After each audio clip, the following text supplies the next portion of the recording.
Voilà. Hector Balck, vous êtes critique, historien d'art, réalisateur. Vous êtes l'auteur de plusieurs essais, mais aussi d'une série de documentaires, Grand Art, sur Arte, qui se veut un panorama de toute l'histoire de l'art et qui en est à son 7e épisode. Puis vous venez de publier un livre, Aimez voir, qui était sur la liste, la sélection du prix Essai France Télévisions d'ailleurs. Et Aimez voir est un livre assez original puisque vous y tentez de théoriser la façon dont on regarde, ou en tout cas dont il faut regarder un tableau quand on le regarde, si on peut dire. Vous opposez la sensibilité, vous prenez la sensibilité contre le savoir. Alors normalement, on se disait, quand on regarde un tableau, il faut savoir qui l'a fait, à quelle période c'était, qu'est-ce que ça représente, qu'est-ce que ça raconte. Vous vous dites pas du tout. Ce sont des quiz pour moi, ce qu'il faut savoir. L'important, c'est d'être sensible. Mais être sensible ne veut pas dire ne pas être cultivé. Sauf que être cultivé, ce n'est pas que avoir lu. C'est aussi avoir beaucoup regardé. C'est très facile de dire d'un tableau des tas de choses parce qu'on en sait beaucoup sur les évangiles ou sur la mythologie grecque ou sur les contes des légendes du Nord. Ce qui est plus difficile, et ce qui fait l'intérêt de la peinture, c'est qu'une descente de croix, parce qu'on peut dire 1000 choses sur une descente de croix, c'est qu'elle est de Rubens, c'est qu'elle n'est pas de Rembrandt, et qu'elle serait différente si elle était de Rembrandt. Donc c'est ça ce que j'appelle être sensible. Ça veut dire que qu'est-ce qu'on regarde? On regarde l'endroit où Rubens est différent de Rembrandt. On va regarder l'anatomie des gens, parce que c'est pas évident non plus un corps. Il y a plein de façons de peindre un corps. Et puis on va regarder la texture des drapés, et puis on va regarder la composition, si ceci, cela. Bref, on va comparer. Vous avez listé tous les domaines que pour vous, il faut regarder. Vous les en avez cités un certain nombre. La physiologie, la physionomie, pardon, l'anatomie, la lumière, l'espace, le temps, la narration. Alors commençons l'espace, par exemple. Vous avez apporté... Alors l'espace, tout le monde comprend qu'en général, c'est même le fait même de la découverte de la peinture. La peinture existe grâce à la perspective. La perspective, c'est de trouer le mur et de faire une fenêtre qui donne sur le monde. Donc la peinture, c'est déjà l'art d'illusion spatiale. Tout le monde sera d'accord avec ça. Il m'a fait démarrer un truc là déjà ou pas oui, encore? non, bah oui. Et là, par exemple, je suis au Louvre. Et je vais essayer, j'avais pris des petites notes, d'admirer un tableau qu'on a fait décrocher exprès grâce à Madame Sahut, un conservateur. C'est un tableau qui fait 41 cm de large, tout comme la scène des objets grandeur nature qu'il donne à voir. Pour l'instant, tout le monde comprend tout. On voit les reflets dans la timbale, on voit aussi les reflets plus subtils dans le pot en grès, mais c'est pas ça qui m'intéresse. Moi, ce qui m'intéresse, c'est quand je zoome au plus près de tous ces volumes solides qui peuplent ce village d'objets, il n'y a pas d'autre mot. L'œil pénètre la matière des choses exactement, enfin comment dirais-je, grâce à Chardin. Ce ne sont plus que des reliefs gazeux. L'échelle s'inverse. Le spectateur, c'est comme s'il était une mouche dans un espace considérable où l'échelle est inversée et où, finalement, à l'intérieur d'un tableau grand comme ça, on a un truc immense qui est petit comme ça, si j'ose dire. Ça, c'est s'intéresser à l'espace. Et à la limite, on ne saurait pas que c'est de Chardin et que ça n'était pas au XVIIIe siècle, ça n'aurait aucune importance pour vous. Ce serait un chef-d'œuvre. J'insiste parce que, vous voyez, la nature morte, c'est pas Chardin qui l'a inventé. D'ailleurs, il n'a rien inventé, Chardin. C'est ça qui est magnifique. C'est juste un grand peintre. C'est-à-dire que c'est pour des raisons ineffables. C'est pas des trucs qui permettent d'être cultivés à la télévision. C'est pas des trucs qui font dire « Oh, il n'est pas cultivé, notre président, gna gna gna ». Je sais pas quoi, c'est ridicule. Chardin, il n'a pas inventé la nature morte. Il est bien meilleur que tous ceux qui l'ont inventé un siècle plus tôt, qui sont hollandais et qui sont protestants, contrairement à Chardin. La lumière, par exemple, alors vous insistez beaucoup, il faut regarder, quand on regarde un tableau, il faut regarder la lumière. Ça veut dire quoi? On regarde quoi à ce moment-là quand on regarde la lumière? Alors c'est très amusant, on regarde d'où elle vient. C'est très amusant à faire ça, surtout dans par exemple, les magnifiques gravures de Rembrandt. Où elle vient la lumière? Où y a-t-il un spot? Parce qu'il y a un spot. Pourtant, il n'y avait pas de spot à l'époque, vous voyez ce que je veux dire? Bon, la lumière, il y a tellement de trucs à en dire que c'est un peu difficile, et puis là, avec l'écran que j'ai, je ne pourrais pas. Plus important que la lumière... La texture. La texture. La texture, c'est la chose la plus belle dans la peinture. Attendez, parce qu'ils vont envoyer encore un film, il ne faut pas l'envoyer tout de suite. Il ne faut pas l'envoyer tout de suite. La texture. Les gens disent, la peinture, c'est la couleur et le dessin. Non! La peinture, c'est l'art de l'illusion. L'illusion de l'espace, on l'a dit. L'illusion d'une matière qu'on appelle la texture. Les gens disent, bah ouais, la texture... Eh bien oui, la texture, parce que la vraie texture d'une peinture, c'est du plastique, c'est du vernis. Quand on met le dos dessus, comme je mets la main sur votre... Non, la texture, c'est une chose totalement fictive. C'est-à-dire que tout d'un coup, c'est... Avec des yeux, on dit, ah, c'est exactement comme du velours, ou de la soie, ou du bois. C'est ce qui fait la texture, qui fait que même la peinture continue d'être la peinture, même quand elle est abstraite. Quand je vois un tableau abstrait, c'est très rare qu'il ait la texture littérale de ce qu'il montre. Il montre toujours un truc mouillé, ou sec, ou je sais pas quoi encore. Ce qui fait que la texture, c'est le grand art de la peinture. Chez Bonnard, le tableau qu'on va voir dans pas longtemps, c'est particulièrement subtil. Allons-y pour bonheur, j'ai aussi préparé un petit peu. Oui, Là, ce sont des objets blancs. Tout le monde le voit qu'ils sont blancs. C'est des objets blancs, d'accord, mais que le peintre a badigeonné en réalité de jaune. Il y a un peu de bleu ciel. Si on regarde de près, on voit aussi même du rouge, de l'orange. Bref, c'est une mixture bonnardienne qui rend à merveille la porcelaine, du sucrier et même celle de la théière. Or, quant à la serviette, elle est dans son rond de serviette. Personne ne doute qu'elle est en tissu. Personne. Elle est pourtant faite de la même texture, si je fais un gros plan, de la même texture neigeuse que la porcelaine de l'objet d'à côté. Il est là le génie de la couleur chez Bonnard. C'est d'avoir mis au point, si j'ose dire, une texture intermédiaire, à équidistance entre la porcelaine et le tissu, et qui marche pour les deux. Et là, je dis génie. C'est ça l'art de la texture. C'est-à-dire que tout d'un coup, vous voyez, à aimer la peinture, c'est de se poser toujours des questions entre la fin et les moyens. Parce que c'est transparent dans une peinture. On voit tout. Non, je suis étonné parce que très souvent on dit que si on n'a pas de culture religieuse, par exemple, on ne peut pas comprendre la plupart des tableaux de la Renaissance parce qu'il s'agit de Saint Matthieu, de Saint Paul ou de Saint Sébastien et que ça ne raconte pas la même histoire. Pour vous, tout ça c'est anecdotique. Anecdotique, je serais un peu démagogue de le dire et je ne serai pas démagogue ce soir.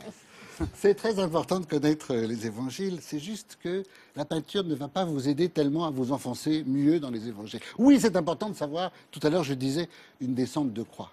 Mais est-ce que, parce qu'il y a un vieux monsieur à côté de la descente de croix, parce que la descente de croix, c'est le Christ qu'on a décroché et qui va ensuite être peint dans une lamentation et consolé par sa mère. Il y a un vieux monsieur avec une barbe blanche et tout ça qui s'appelle Joseph d'Arimathie. Il regrette amèrement d'être du côté des Juifs. Il regrette amèrement la faute du Sanhédrin. Et du coup, il pense qu'il va falloir se racheter, être chrétien, en payant son enterrement. Ok, super, je suis super cultivé. Mais ça ne change rien à la qualité du tableau. C'est ça que je veux dire. Si vous voulez vous intéresser aux évangiles, lisez les évangiles. Voilà.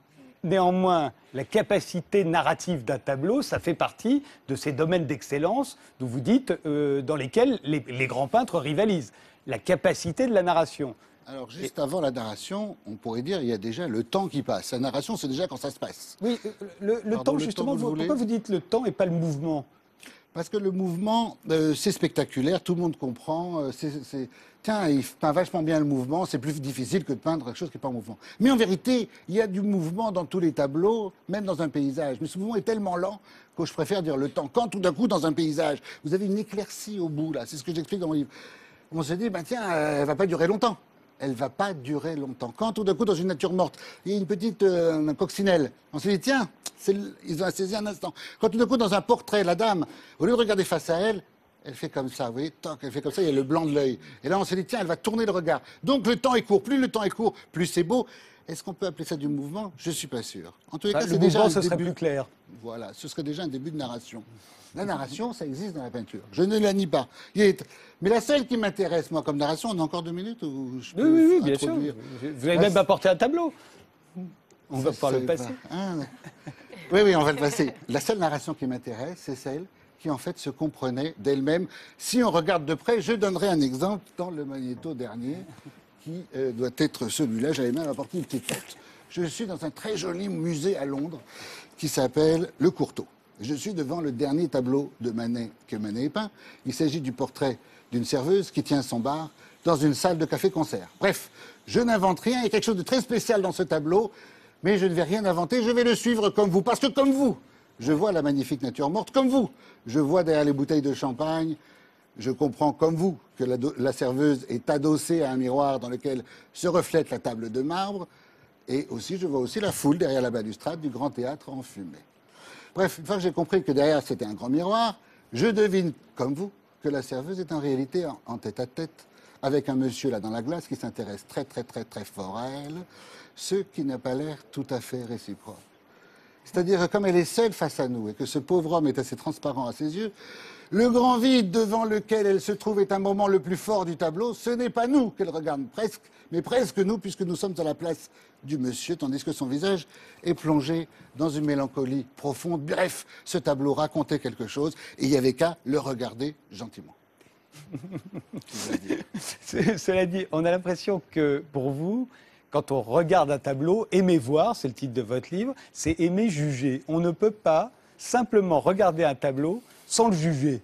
Non. Vous, c'est votre travail, vous êtes critique d'art. L'art n'aurait d'ailleurs aucun intérêt s'il n'y avait pas de génies qui ont fait que l'art est l'art. C'est toute la différence que j'ai avec moi et les sociologues, les anthropologues, d'autres genrologues comme ça. C'est-à-dire que moi, ce que je trouve magnifique, si vous voulez, dans l'art égyptien, dont je prétends que, je parle de la civilisation égyptienne, dont je prétends qu'on ne sait pas grand-chose, voire presque rien, et ça a été vraiment une vraie grande déception historique de découvrir l'écriture égyptienne. Parce que ma mère est linguiste, c'est pour ça, elle m'en parlait depuis que je suis tout petit. C'est juste que, qu'est-ce qu'il y a écrit sur les stèles? Il y a écrit que c'était le roi, qui était le fils du roi, qui était le fils du roi. On n'apprend pas grand-chose, certainement pas, il n'y a pas le journal écrit d'un peintre là-dedans, et encore moins d'un sculpteur. Or, ce qui est magnifique dans l'art égyptien, c'est qu'il faut vraiment de la merde dans les yeux pour pas se rendre compte que les sculptures d'Akhenaton, elles sont magnifiques. C'est-à-dire que c'est magnifique de savoir que de civilisations dont on ne sait plus rien, les œuvres d'art nous parlent encore une langue que nous pouvons comprendre. Qui est là, en l'occurrence, celle de la sculpture. Donc ça, c'est déjà... C'était quoi la question? C'était, est-ce qu'on est forcément obligé de juger? Parce que ce que vous nous expliquez, vous essayez de nous apprendre à regarder. Alors il faut regarder ici, il faut regarder là, il faut regarder la lumière, il faut regarder la narration, et puis après il faut juger. Voilà. Et il faut d'ailleurs juger toujours. Et moi, je ne fais que essayer de provoquer le jugement. Autrement dit, tous les gens qui disent que l'art c'est génial et que Raphaël c'est un génie ont quelque chose de réactionnaire et je ne les suivrai pas. Il est toujours réactionnaire de penser que les génies sont des génies. Ce qui n'est pas réactionnaire, c'est de se redemander encore une fois à chaque fois si c'est vraiment un génie. Et d'ailleurs, c'est le cas. Mais comprenez-moi. Ce que je veux dire, c'est que moi, je fais dans mon travail, dans mon livre, je ne fais que interroger le jugement esthétique afin que les gens soient contents de se dire « Ah putain, je comprends enfin pourquoi Raphaël est Raphaël. » Parce que j'ai comparé des Raphaël excellents avec des Raphaël un peu moins bons. Et c'est par cette comparaison que tout d'un coup, moi je trouve ça magnifique de se dire que leur notoriété est méritée. Dernière question sur la peinture abstraite. Vous êtes quand même embêté parce qu'à part la texture, la lumière, enfin il n'y a pas la narration, il n'y a pas l'anatomie, il n'y a pas la physiologie. C'est pas de la faute à ma théorie, c'est de la faute à la peinture abstraite. La peinture abstraite, c'est juste une dimension en moins. Il faut juste dire ça. Mais n'empêche qu'il en reste malgré tout d'autres, puisque oui, il y a peinture abstraite et peinture abstraite, parce que il y a un espace quand même. Oui, c'est vrai, il y a l'espace. Il y a un espace. Et puis, très souvent, quand on regarde un Malevich, pas un Mondrian, je dois dire, mais un Malevich, on identifie le carré, le rond, le je sais pas quoi, à des petits personnages enfantins qui se meuvent dans l'espace, etc. La peinture abstraite n'est pas tellement révolutionnaire par rapport à mes catégories. C'est plutôt l'art contemporain qu'il est. L'art contemporain, c'est... Mais là, on n'est plus dans la peinture, c'est autre chose. On n'est plus dans la peinture. Réaction, Jean Salem? Bon, j'ai goûté, j'ai bu avec plaisir. J'ai étudié l'égyptologie. J'ai commis un livre sur Vasari. Et... Safia Asdine? Même de dos, monsieur était très passionnant et j'aurais aimé qu'on m'explique la peinture de cette manière. Voilà, c'est accessible. Et donc, merci. Merci. Merci à tous d'avoir participé à cette émission. Mince, j'ai dit merci à tous, excusez-moi. On se quitte comme d'habitude en musique avec Dominique A.